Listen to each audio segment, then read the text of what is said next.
ধন্যবাদ মাননীয় মডারেটর, ধন্যবাদ আমার সহবক্তাদের। আমি পক্ষ দলের তৃতীয় বক্তা, এখন প্রতিপক্ষ দলের যুক্তির জবাব দিয়ে আমাদের অবস্থান সুদৃঢ় করব।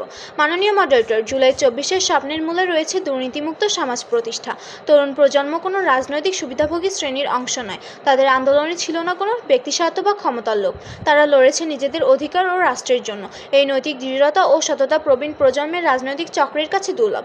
প্রবীণ বা মধ্যবয়সী অনেকেই দীর্ঘদিনের ক্ষমতা রাজনীতির সাথে জড়িয়ে নৈতিকতার প্রশ্নে আপোষ করেছেন।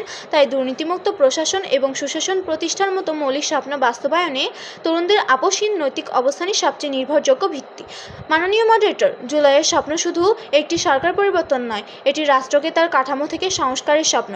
এই সংস্কারের জন্য প্রয়োজন নতুন এবং প্রগতিশীল দৃষ্টিভঙ্গি। তরুণরাই শিক্ষা, বিজ্ঞান, প্রযুক্তি নির্ভর অর্থনীতি এবং পরিবেশের মতো ভবিষ্যতের চ্যালেঞ্জগুলো সবচেয়ে ভালো বোঝে।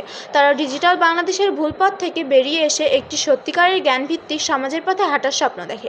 রাষ্ট্রের নীতি নির্ধারণী পর্যায় থেকে শুরু করে স্থানীয় পর্যায়ে তরুণদের যুক্ত না করলে এই সংস্কারের রূপরেখা কখনোই পূর্ণতা পাবে না।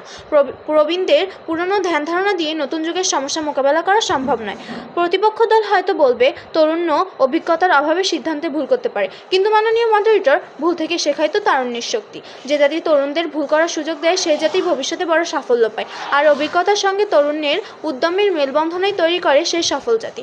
আরও বলা হতে পারে, তরুণ পরিবর্তনের নেতৃত্বে তরুণদের প্রস্তুতি কম, কিন্তু আমরা দেখি দেশের প্রতিটি সাফল্যে তরুণরাই সামনের সারিতে। ডিজিটাল বাংলাদেশ হোক বা জলবায়ু আন্দোলন, শিক্ষার নতুন ধারায় অনলাইন প্ল্যাটফর্ম হোক বা নারী উদ্যোক্তা, বিকাশ সবখানে তরুণরাই নেতৃত্ব দিয়েছে।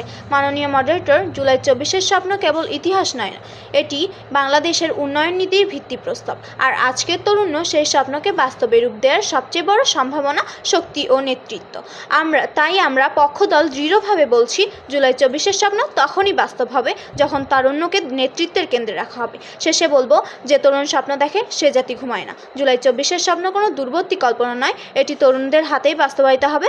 আজ নয়, কাল নয়, আজ থেকেই। ধন্যবাদ মাননীয় মডারেটর, ধন্যবাদ।